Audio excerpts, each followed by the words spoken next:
Hello. Now, I've been doing this talk show thing for quite a while. Nearly 20 years at the last count. Unbelievable. And I think it's high time I paid tribute to those wonderful people without whom my show would not be possible. The guests. I mean, who wants 45 minutes of just me talking? Even I'd be bored by that. I'm very grateful they find time in their busy schedules to join me, and there's only one thing I ever ask of them: to be good. And how do they do that? Well, I've taken the liberty of putting together my very own good guest guide to make it all crystal clear. It's a week late for the lucrative Christmas market, but never mind. Some of my favourite guests have already taken note. I talk dirty, and I think that's why they ask me. My remit when I come on the Graham Norton show: be entertaining, but then shut up when someone more important and famous has to speak. This starts filming about 7, which is great. That's in my drinking zone. So it's lovely that it coincides with work, fun, and drinking. I love Graham and I love being on him. Talk shows are not complicated. Trust me, I'm an expert. So my guidebook is sized accordingly. More of a guide pamphlet, if you will. Anyway, there are just a few rules to remember. Get there in time, be famous, and tell a story. A really good story. What is the story about you meeting an American man in Cambridge? When I was a student? Yes. Yeah. That was before I was a lesbian. I was just, I was sorting myself out. Yes. People say that I have no filter. I don't really know quite what that means. I know that I just say what comes into my head. And sometimes it's very offensive and people are very shocked and disgusted. And sometimes when they tell me what I've said, I'm shocked and disgusted too. I was on my bike because we cycled. Over the cobbles, I would imagine. Dyke on a bike and... Anyone say it? And we stopped at the traffic lights. And I looked to the left or the right, whatever it was, and there was a car, an open car, with an American soldier inside. And something crazy took hold of me then. You know that feeling. I've got it right now. And I said, would you like to follow me to my college and I'll suck you off?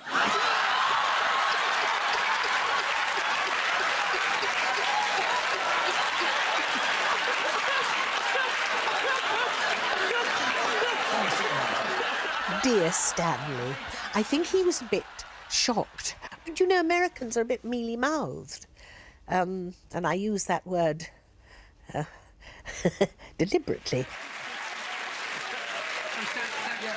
You knew you recognised her from somewhere. Exactly. Finish that story. I think we know what happened. Right. The really interesting thing was that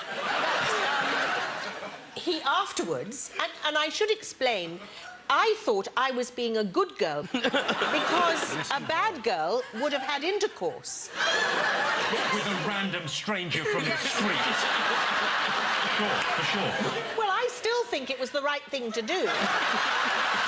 I'm sure he felt the same way.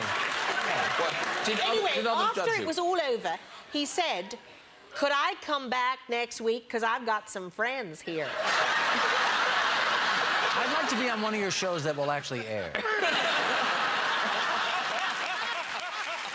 I love anecdotes. I mean, not just telling them, but hearing them. I think things that have really happened in someone's life is always fascinating because it's not only is it funny, hopefully, but there's an insight there.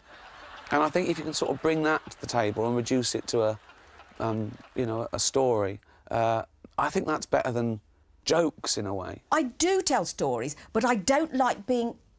I'd like to tell them spontaneously, I suppose. Julie Walters? What? Did you meet your... God's sake. What? Leave me alone.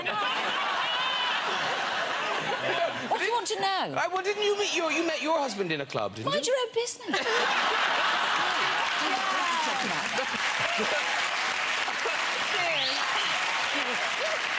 The whole concept of chat show falling apart. Andrew, why are you asking me all these questions? I think, yes, it's nice that people are given a drink. I mean, I think that helps give a party atmosphere. Of course, I'm always holding the glass when he comes to ask me. Other people are really clever. The glass is on the table, and they wait till the camera's off, and then they all glug down a bit. You know, then they don't look like they're touching it at all. But I'm stupid old me sitting here right in front of everybody. I mean, I must look like an alcoholic on the show, but that does make it jolly. Did you go clubbing a lot? Clubbing? Clubbing? Yes, but yes, I did in Birmingham. Yes. My mother didn't. Yeah. But what's that got to do with it? But isn't that where you met your husband? Oh no, I met him in a bar. Oh, a bar? In Fulham, yes. Oh, in Fulham? It was full of frightfully posh people. It was full of what we used to call hooray Henrys. Everybody was frightfully posh. And I said, I remember saying at the time, I was a bit drunk. And I remember saying, I bet nobody here is a member of the Labour Party. And he said, I am, actually. And that was it. And then we met, and then he came home and never moved out. He mended my washing machine, told me I needed a pump. I misunderstood him.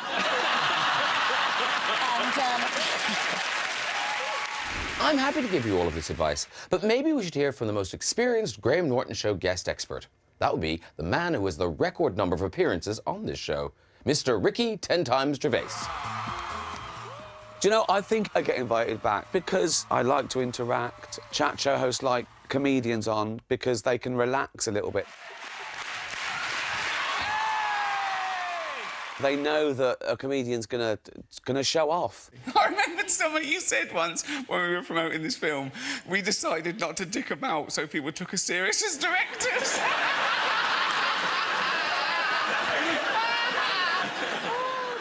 So I've been on 10 times, and so I've probably spoken for about 2 hours, right? And he got paid for that 2 hours where I was talking. I'm doing all the work and he's getting paid. He's having a laugh. We should split this. This should be Ricky and Graham. Inside, he's like me. He's a comedian who wants to sit at home in his pants, drinking. And he does every other night of the week. I was doing all the work with Tiny Temper. Graham sort of goes into his own little world, thinking about his next drink. Tiny Temper goes off about having stuffed animals in his house. Graham just sits back. And I have a giraffe as well. Wow. But not like a real one, but like a... It was real before. Yeah. A dead one. Yeah. A dead one. Yeah. Yeah, that died of, like, natural... Like, the flu and stuff. Yeah, I know. A sore throat. A sore throat with a giraffe is serious. It's really. Fatal. It's really bad. Yeah. You've got high ceilings then in your house? Very. Always drinking. I need one that died drinking. I'm in a council house, and I need a giraffe that was soft, that died in its sleep. They never do that with animals, do they? They never have taxidermist animals, they're just like that. It's like a bear, like that. They just don't go, That's what I want to do with me. I want a taxidermy. You can have me. Yeah? It's just me, like that. On this sofa. I think all those reasons are maybe why they've invited me back so many times. That and because I live locally and I'm punctual. I'm always early. I can't believe it if you turn up. They send my car like 3 hours early because they think that they assume celebrities are always drunk in a ditch, whereas I get here early. You know what I mean? So I think the most boring advice ever to be... How do you be an international comedian? Well, get lots of sleep, be punctual. It's like fucking hell. Growing up in my family, it was like everyone was winding everyone up. I was the youngest of like 4. And I remember once when my sister, she must have been about, I don't know, 25 or something. I was like 8. And they used to take me out in the woods, and I used to be foraging. I used to love insects, and I knew about space and everything. And I found a perfect little discarded snakeskin. And I picked it up, and my sister was scared of it. And I suddenly thought, oh, I've got her, and I was teasing her. And she was going, put it down, it's got germs, right? And I was running round chasing her. And she went, you're not coming in the car with that. So eventually I left it there. And then when I was about 15, I was at home with 2 of my mates. I decided to wind her up, and I started teasing her about...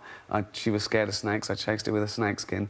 And she chose that time to tell me that I'd actually been running round with a used condom.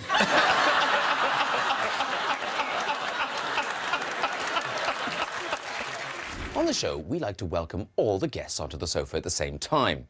So we need to make sure that everyone will get along with all their sofa mates. This is my next good guest guide rule. Be a good neighbour. I am on the same sofa as Michael Bublé. I'm listening, Michael. He's not making this No, up. I'm so excited to be here with you this evening. I maybe went in a little hard when I was on with Bublé. I could have been slightly cooler. I'm at a stage in my life, right? All my friends, they're still, like, they're going out, right, Graham, and they're having, like, these all-night raves, and they're, like, partying and getting drunk. I'm so over that. My ideal night these days, go home, run a bath, light some candles, open a bottle of Shiraz, put on a little bit of this gentleman's music here, and have what I like to refer to as a Bublé bath. Oh, you know what? It's the dream. It was a wonderful moment, and it was one that I will cherish for the rest of my life. We also swapped numbers, and he has never called me. Is it Graham? Hey, that'll do. Greg, I'm so sorry. No, Graham's fine. Greg, could you just stand up a minute? Yes. Would you mind? Yes, certainly. And can I stand next to you?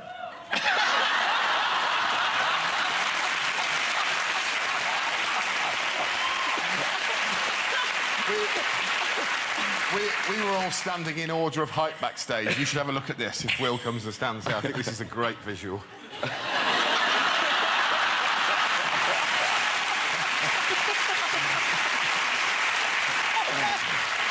Oh, perfectly put together, this couch. You've gone off. David Beckham! You've gone off. You have met your match.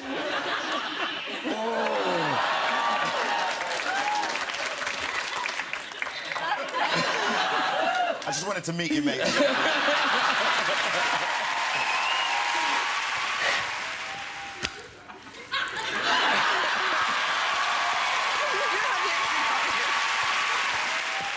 I was in between Michael Fassbender and 50 Pence. It was fabulous. Where were you shot? Where? Like in front of my grandmother's house. But where in your on your body? Gorgeous. Gorgeous, both of them, actually. Yeah, What is it still in your tongue? Can you see it? yeah, it's great for oral sex. Is it?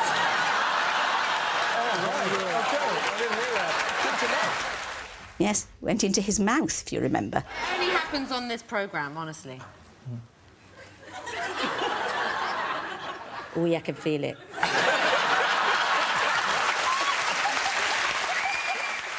Another rule to remember, if you want to be a top guest, always make a good impression. Actually, even better than that, always do a good impression. Oh, stay there. I'm enjoying this. Introduce Buddy Tyler. Right. Yeah. It's time for the music.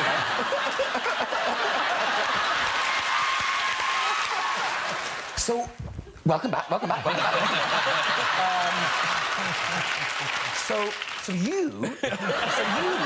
You've never been on the show. Is it in episode 1 you talk about Mick Jagger? This is about a Christmas and a bit ago. I was at a party in a house, and he was there. I heard, Rob! And I looked round, what? And he was on the landing. And he went, don't throw those bloody spears at me. And I looked at... I said, what? And I said, what? He went, don't throw those bloody spears at me. Ah. And I had no idea. I was thinking, what is going on? Is he having a stroke? He's in the age range, you know. And then I realised, oh, he's doing Michael Caine in Zulu. He's doing me from the trip. So I realised, so I went, I've told you before. If you're not going to sing, I don't want to bloody know. Now get back in the other room.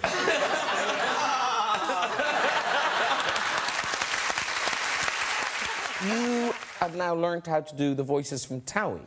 Yeah, sort of, yeah. Well, How is that possible? We love that garbage TV back in the States. So it's like, honestly, I saw this guy.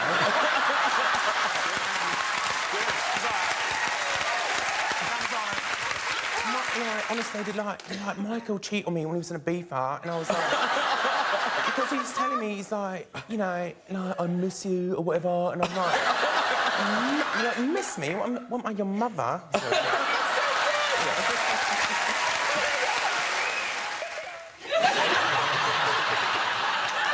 What if you do got me boxed in?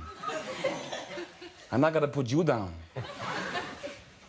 We've been face to face. Yeah. But I will not hesitate. Not for a second. That's my... When we're on the red carpet going into the ceremony, I met Maggie Smith. Hello, what are you here for? I said, well, Lord of the Rings. Oh, yeah. She said, what's that round your neck? Oh, so it's my punami, Maggie.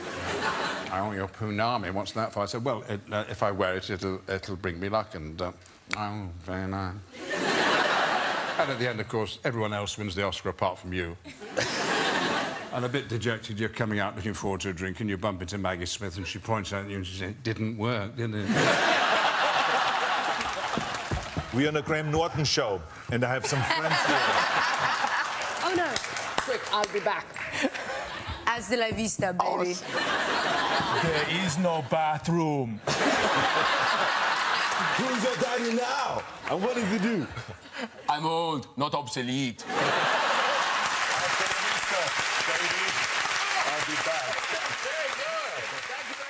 You did the voiceovers for some of the trailers. You did I did. Yeah, the voiceover guy. Yeah, exactly. Yeah, I love that stuff. I do it at home all the time. Drives my wife nuts. It's the, it's that voice that in a world divided by fear, one man must stand alone. Will Smith, Ryan Reynolds, Catherine Zeta-Jones, Toby Jones, in Graham Norton's pants rated R. That's my ringtone. When Benedict became famous, one of the first things that happened was his this is so random, that his fans decided that he looked very like an otter. Are you aware of this? I'm sorry? I know. Would you go for just matching some pictures of otters? Yeah, I return the favour, And then it'll go really viral, and it'll be great. This first shot, I'm afraid, does it for... It's the dark side of the otter kingdom. It's a bit fisty, it's a bit like... Yada. Other way, other... These are good, these are good. Now, they start to get more challenging. They start to get more challenging. If you lean in, I'll lean in. Yeah, exactly. OK, I'll lean in. Oh, to me? Yes, you're in the middle. You're in the middle. Wait, what's the face on the... OK.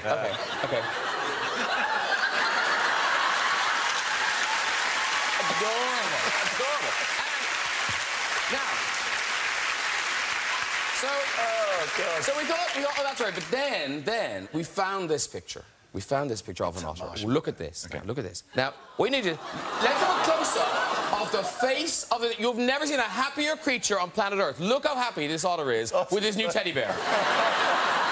The teddy bear doesn't look very happy. No, the teddy bear is quite depressed. I've been given to a mammal. I sent out the command. I picked up my phone and I went, we'll need a big teddy bear. Now, however, the word big is quite relative. Yeah. They've gone with a really enormous teddy bear. Really? And so it's over there. Wow.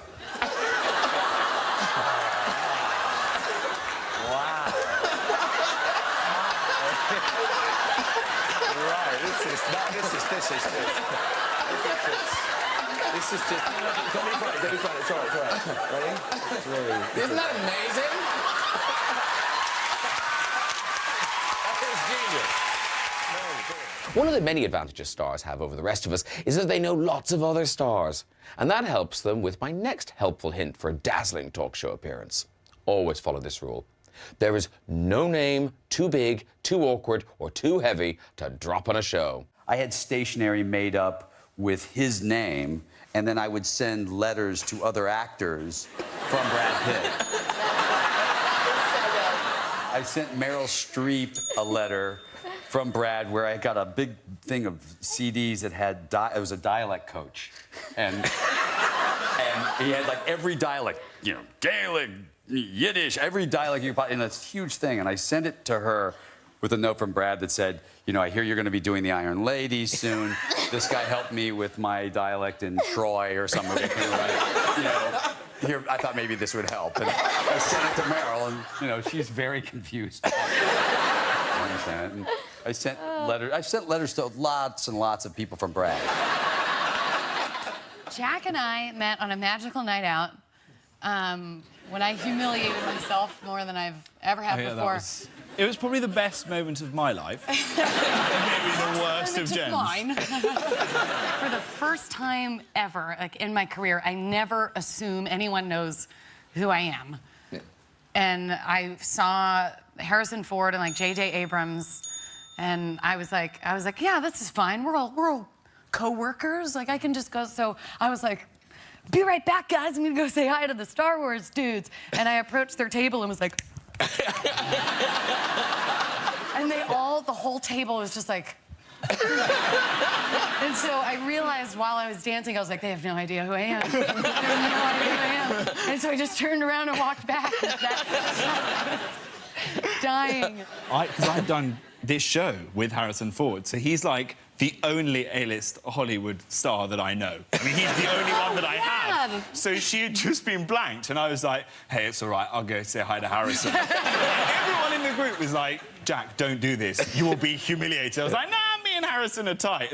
They genuinely had no idea. So I get up, I walk over, and at this point, I'm like, oh, God, maybe he won't remember me, and I will be humiliated as well. I walked over, and literally, as I walked over, he was like, hey, Jack!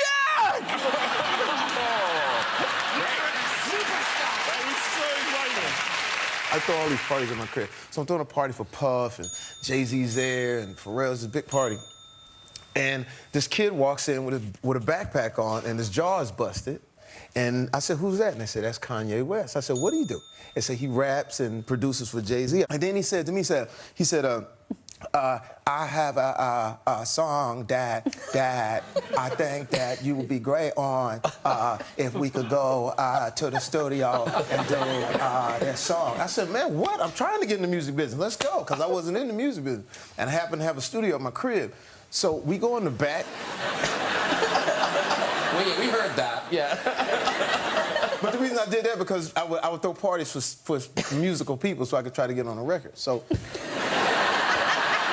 why Puff and Jay-Z and all them were there. They didn't know. But we go in the studio, and he says, the song goes, she says she wants some Marvin Gaye, some Luther Vandross. I say, I got it. She says she wants some Marvin Gaye and some... He said, yo, what are you doing? I said, well, you know, you don't know R&B. See, I'm an R&B singer. See, I got to put the R&B thing on it. See, I got to do that. He said, don't do that. He said, just sing it simple because it's, you know, it's hip-hop. And I was like, all right. So I sung it begrudgingly, thinking this song is whack. He's not going to make it. It's not going to work, right? So I left, and I went and did a bad movie, and I came back. Come back, and I'm in Miami, and my boy was like, yo, remember that song you said was whack? It's #1 in the country. Woo! Well done to you. Frank. Yes. Oh, Frank. I love that people can say Frank. Well, I certainly had plenty of names to name drop, having gone to Hollywood when I was 20 and met every star from Lana Turner to Gene Kelly to Elizabeth Taylor. Mummy comes in and she says, it's Frank Sinatra on the phone with you. Oh, hi. And he said, hi, it's Frank.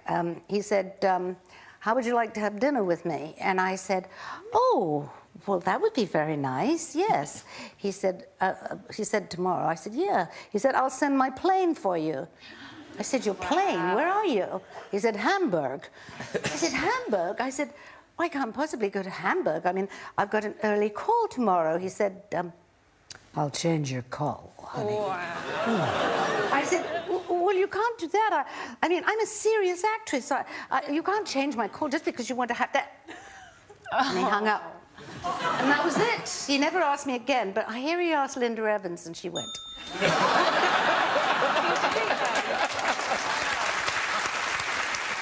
Of course, courage is an important factor on any talk show sofa.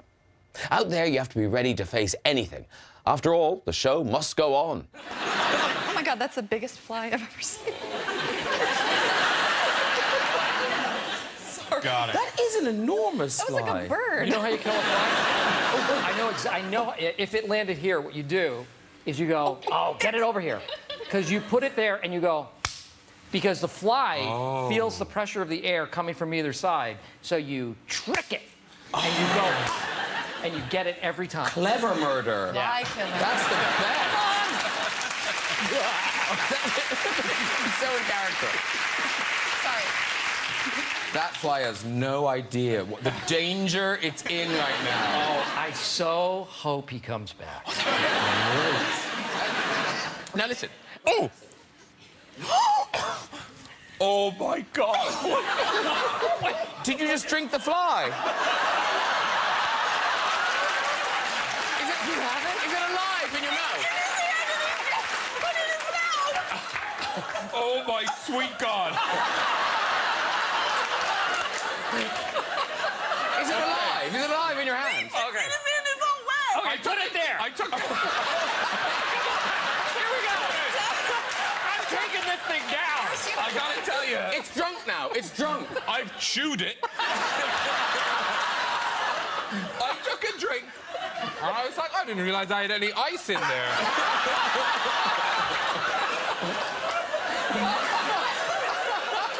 Oh, let's see, let's see. Oh. Okay, are you ready, Steve? Are you ready? Oh! That...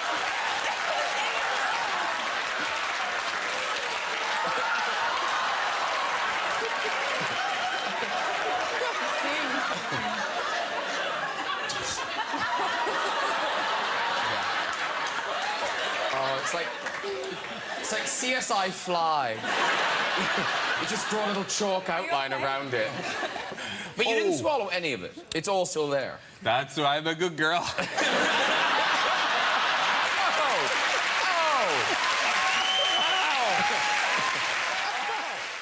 I like to think my guests are so famous they need no introduction. But my next suggestion for top talk show business contradicts that idea a little. When an actor is very well known for a particular character or even speech, then there's no harm at all in reminding us all about that special moment. My advice is, don't be afraid to put the show on right here. I must admit I didn't think much of Graham Norton first time I laid eyes on him. Looked like a stiff breeze could blow him over. That was my first impression of the man. I could see why some people took him for annoying. He had a walk and a talk that just wasn't normal around here. And boy, did he drink. He drank like a man without a care or worry in the world. I hope to finish this talk show one day. I hope Michael stops talking for just 1 second. I hope people stop asking me to do stupid voiceovers like this. I hope. Oh, very good. Very good. Could you do the line from Forrest Gump where he suddenly discovers how much he likes running? I would happy to do it, but you must show the lady with the cue card, because otherwise people will think that I've actually memorized this. Show the lady with the cue card, cut over to her, just show it. See There she is, she's there. Now, I will in fact do it. Okay, so it goes. This is for you, Mo. This is for you. Mo. Now, you wouldn't believe it, me, if I told you, but I could run like the wind blows. From that day on, if I was going somewhere, I was running good. Please record your personal greeting.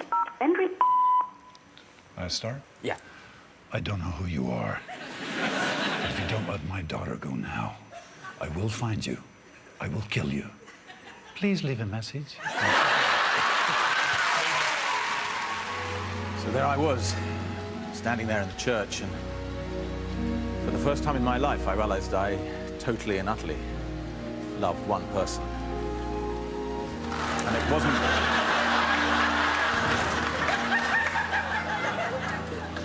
And it wasn't the person...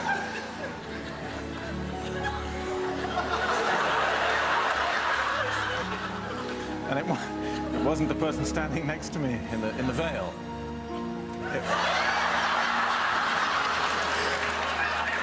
It was the person standing opposite me in the rain.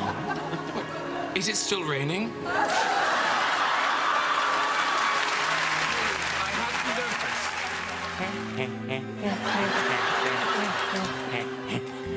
You with the shit. Don't be discouraged. Oh, I realize it's hard to take courage in a world full of people.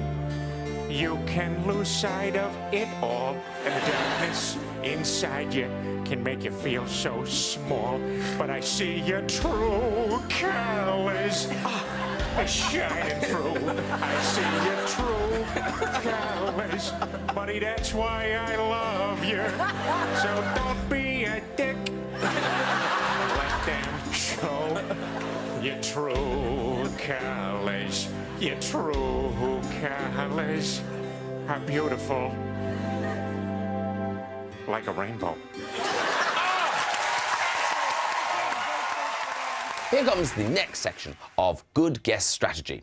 One word: humility. You may be super famous, but you must never forget the people who put you where you are now. The audience. Engage with them. At a distance, preferably. And in an ever more stunning display of being just like the rest of us, why not show that you are actually a fan too? Now, Amelia Clark, did you get to Yes. chat with everyone backstage?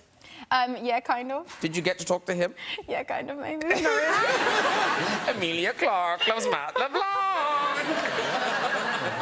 Hi. Hi. I'm actually blushing. Yeah, I just think you're wicked.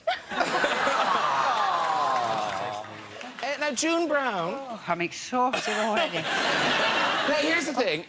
Yes. Now, are you familiar, Lady Gaga, with the EastEnders? No, don't say yes, darling. If you're not, you're not, and I don't blame you. I am. And Yes. I actually am a very big fan of yours. I just don't watch a lot of television. No, I don't watch any. No, not... Oh, has it undone? No, I'm just tailoring it for right. you. I have a safety pin. What are you trying to do behind there? She's making it form-fitting. What's your hat, for God's sake? What? No, get a bit further over, dear. It looks rather good. Hold on. I knew it. You moved.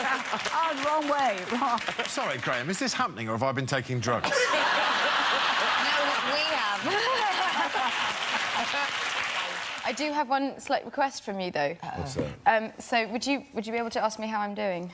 Oh, yes, do that. You can say no. Everyone will hate you, but you can say no. No. Yes. Well, since I, haven't been up to speed on the show, I Yes, will say. thank you. Yeah, how you doing? Yeah. I caught that from back here. It worked. Yes, it did. Very well. What was really embarrassing is when Matt walked out, I went, how are you doing? And then I was like, oh, shut up. What are you doing?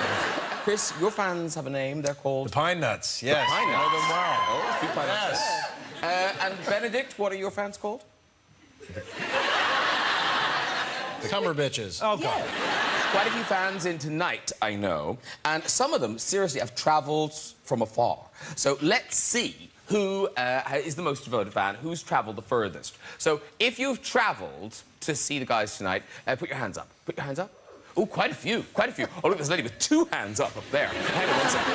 Where are you from? Nebraska. Nebraska. And, oh, well, you dropped something in there. You've got a little thing there. So do you... now, do you live here? No. You flew in specially from Nebraska? Yeah. No, you didn't. I did. Did you really? All the way from Nebraska? Yes. For this? Yes. God. And you are, now. What do you think, pine nuts? Cumberbitch. It's another compliment!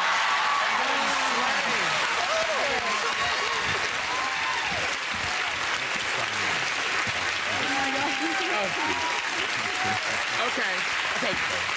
Sound do. Hello. What's your name?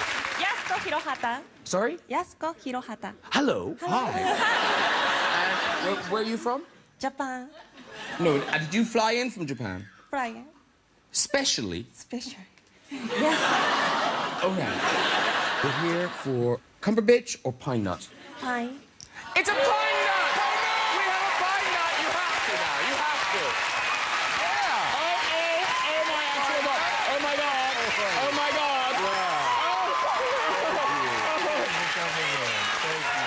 let's hear again from my show guest expert, Ricky Gervais.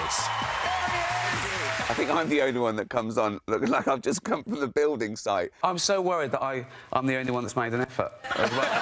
The blokes usually put on suits, and I come on like that. Graham, put me another one with you, mate. All right. What film have you got out? I had to apologise once because I had mud on my trainers. I just realised that I might put mud on you. Luckily, I can play the drunken slob loser really well. This is embarrassing. Yes, I didn't notice those. That is piss poor. Really sorry. Yeah. It's great that all the guests are together. Johnny, everyone thinks he's shy, OK? If people knew what he was really like, his career would be over. Let me tell the story about we were on the set of Life's Too Short, and I was stuffing Warwick Davis down a toilet, right? And I'm sort of bending his legs in. I'm going, it's all right. If it breaks, we'll get another one in, right? And I'm pushing him down the toilet, and I'm laughing, and Warwick's laughing. And at one point, Warwick goes, "Look at Johnny!" I turn round, and Johnny Depp is going, "You don't mind if I masturbate while you're doing that?" I mean, and people say, you know, this huge icon talking about masturbating to a dwarf stuck in a toilet. You don't get that this morning. It is fun, and so it looks like fun, and I think the audience relate to that. It's not just tell us that anecdote. Great. Show the clip. Great. When's that out? Friday. Cheers. You. What have you got to sell? OK, go and buy that. You know, it's not like that. Kevin Costner was on, and he said to me he was very nervous, and he came out and he was very nervous to be there. And then he started telling stories, and I just didn't want it to end. I remember one of my friends was a writer, and of course, I sent him on a lot of, jobs, and every report that came back was he just pissed everybody off. And finally he came over and he goes, I hate Hollywood, I hate all you people. And he went down to Arizona, and he was working in a Chinese restaurant. If you've ever worked in a Chinese restaurant, washing dishes, there's a lot of them. He said, "Have you read what I wrote?" I said, "No, I don't really like you anymore." And he goes, "Well, I'm cold. I'm working at this place, and I'm having to kill raccoons and work at this Chinese restaurant." And I said, so I sent him a sleeping bag. I sent him stuff. And he said, did you read what I... And finally I read it, and it was Dances with Wolves. No. I mean, I could have just sat there and just listened to him talk, just honestly and truthfully and about his great life. That was amazing to go from killing raccoons and washing dishes to winning an Oscar. It was already amazing before the punchline that you wrote. yes, It was it's like, I never help people. No point. Come on. Another simple rule to follow is designed to turn a mere guest appearance into a total guest experience. You have your stories, but you also have your talent. You have so much more to give. Why did you bring out your party trick?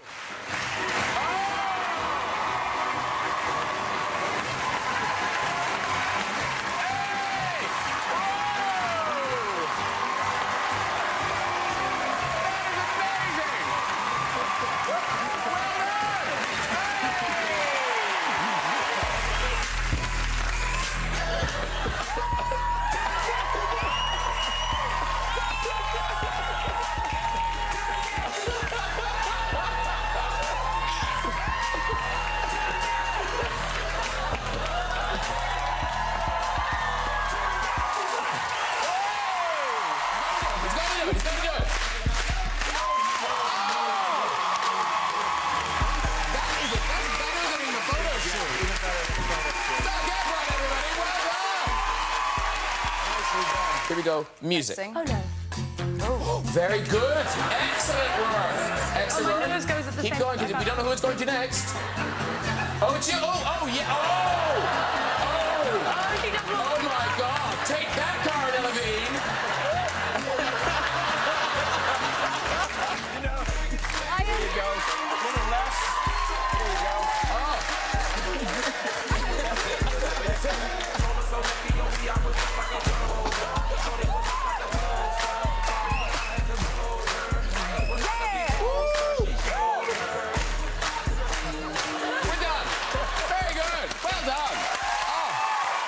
Top. Perfect. Okay. It's around the lips that you have to be really careful. It's a balloon.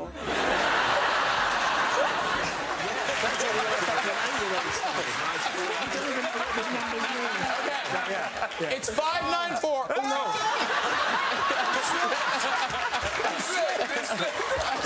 It's 594 to beat. 594 to beat. Here we go.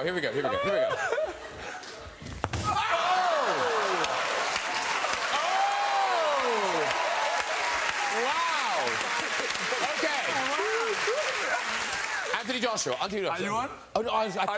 No, I'm so not. Okay.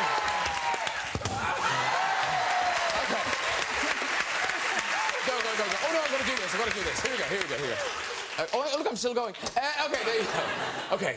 Now, what was yours? Eight? I think it was 3,000. No, it's 672, was it?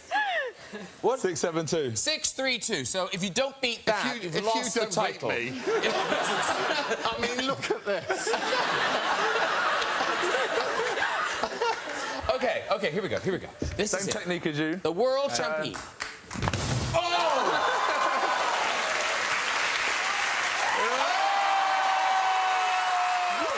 There's antimony, arsenic, aluminum, selenium, and hydrogen, and oxygen, and nitrogen, and uranium, and nickel, neodymium, neptunium, germanium, and iron, americium, ruthenium, uranium, europium, zirconium, lutetium, vanadium, and anthium, and osmium, and acetine, and radium, and golden, protactinium, and indium, and gallium, phosphorus, and francine, and fluorine, and terbium, and manganese, and mercury, molybdenum, magnesium, dysprosium, and scandium, and cerium, and cesium. There's lead, praseodymium, platinum, plutonium, palladium, promethium, potassium, polonium, and also mendelevium, arsenium, nobelium, and argon, radon, neon, and argon. Hold on, quiet.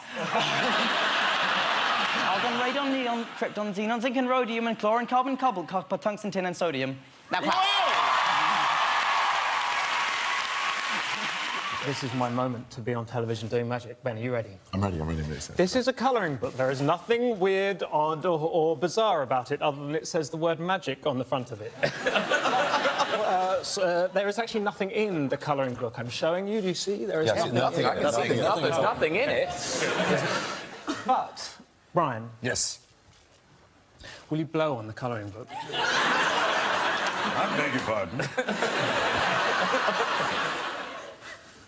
No, harder than that. Come on.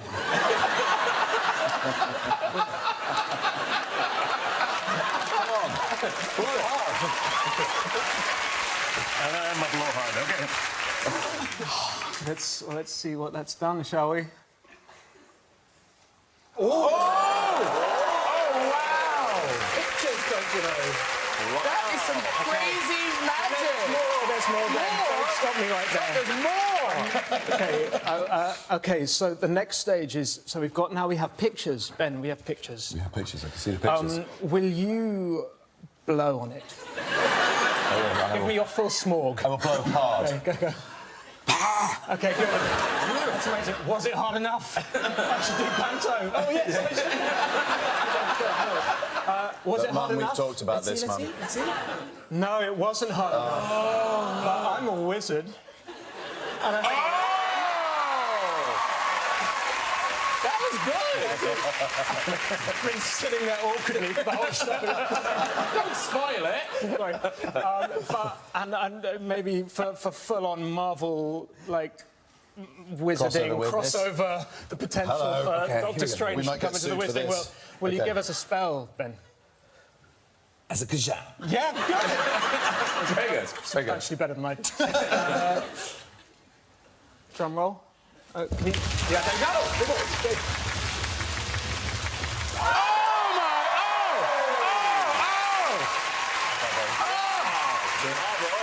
If there was one rule that I would want all guests to stick to, it's that first one. You remember, the one about telling a story? But not just any story. When I was teaching, which is what this show is based on, I went home one weekend, and I was in my 30s. I was probably 33 years of age. I went home to see my mother, and then I went back, and while I was at home, my mother did my washing for me, because I was only 33. And then I went back, and on the Sunday night, I got really drunk, and then I went for a curry, and then the next day I went into school. I went into school, and it was a school in Slough, and it was quite a rough school, but they had a really brilliant hearing-impaired department, so there were hearing-impaired kids who, struggled. They were really looked after in the school. Anyway, I was really hungover. I went there, and about break time, I felt really uncomfortable. I thought something's not right, you know? So I went to the toilet, and I pulled my trousers down, and some of my mother's knickers had got mixed up in the wash she'd done, and I was wearing my mother's underwear. And I went, oh, God, no. Oh, I remember going, oh, you loser, this is such a low point, you fucking loser. And then the curry and the booze kicked in from the night before. So I did like a fecal Jackson Pollock. And I started going, oh, God, not this as well. Oh, Jesus. So I cleaned myself up and I pulled my mother's pants back up. And I went back into the classroom and I saw one of the hearing impaired kids just looking at me like this. And that's when I remembered that I had a microphone directly.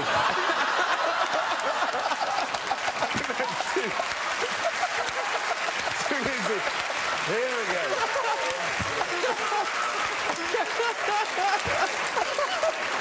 Just follow all my advice like everyone in this show did, and the honor of being a good guest will be yours. And sometimes, when all the show business elements fuse together on a special night, the talk show sofa can become the best place in the world. You need stars that are ready to have fun and be themselves, and have consumed industrial quantities of champagne. And I mean industrial quantities. 1, 2, 3.